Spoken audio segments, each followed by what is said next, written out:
আজকে যেটি কিছুক্ষণ আগে আপা বলছিলেন, টাঙ্গাইলে যেই কৃষি কার্ড বিতরণ অনুষ্ঠান হয়েছে, এরকম একটি অনুষ্ঠানে প্রধানমন্ত্রী তারেক রহমান বলেছেন, বিরোধী দলের উপর এখনও স্বৈরাচারের ভূত ভর করেছে, তারা সরকারের উন্নয়নমূলক কার্যক্রমে বাধা সৃষ্টি করছে।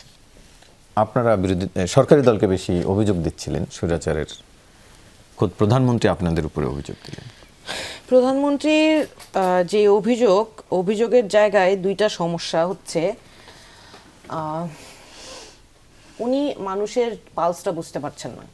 উনি অনেকদিন দেশে ছিলেন না, তো হঠাৎ করে এসে ইলেকশন করেছেন, এই জন্য উনি অভ্যুত্থানের স্পিরিট এবং এই ধরেন জুলাই বুঝতে না পেরে প্রধানমন্ত্রী হয়ে গেলেন। অবশ্যই উনি তো উনার দলে উনি যে চেয়ারপারসন হয়েছেন, কাউন্সিল হয়েছে,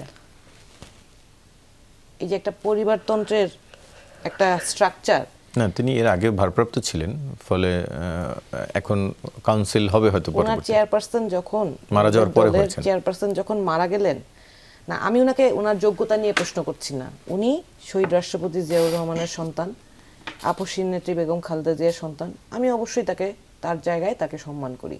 উনি আমার বাংলাদেশের প্রধানমন্ত্রী। কিন্তু উনি দেখেন, এই যে উনি আজকে বলেছেন, ওনার জাস্ট একটা কথা এখানে যদি শুনাইতে পারি, যদি কিছু মনে না করেন। দেখেন, উনি বলেছেন যে, আপনি বলেন তাইলেই হবে, বলেন, যেহেতু আমাদের সময় একটু কম। উনি বলেছেন যে মাওলানা ভাসানী নাকি 79 সালে উনাদেরকে ধানের শীষ প্রতীক তুলে দিয়েছে ওনাদের হাতে, অথচ 76 সালে মাওলানা ভাসানী, উনি আব্দুল হামিদ খান, হ্যাঁ, উনি ভাসানী সাহেব, উনি মৃত্যুই বরণ করেছেন। তাহলে কিভাবে 79 সালে ধানের শীষ ওনাদের হাতে তুলে দিল? মানে এই যে উনার ন্যারেটিভগুলো, ইলেকশনের আগেও কিন্তু উনি বিভিন্ন জায়গায়, যেখানে হাসপাতাল আছে, মেডিকেল কলেজ আছে, উনি ওখানে যে বলছে মেডিকেল কলেজ করবে, এখানে এক এক জায়গায় যেখানে চিনি কল আছে ওখানে বলছে চিনি কল করবে। এই যে উনার ন্যারেটিভগুলা, উনার যেই বক্তব্যগুলো, এগুলো কারা লিখে দেয়?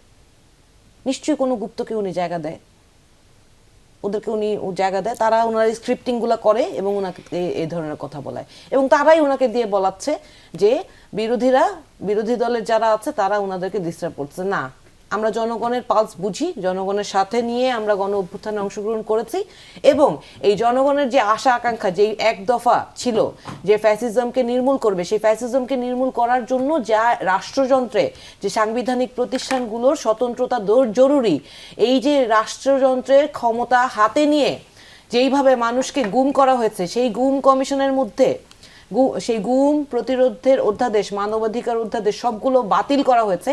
বরং এই যে ফ্যাসিস্ট সরকারের আমলে যেই ব্যাংক লুটেরা, তাদেরকে পুনর্বাসন করার জন্য এই যে ব্যাংকের যেই অধ্যাদেশ, সেই অধ্যাদেশকে বরং আরেকটু সুন্দর করে চেঞ্জ করে সেটার মধ্যে বলা হয়েছে যে 7.5% দিলেই তারা আবার ব্যাংকের মালিকানা ফেরত পাবে।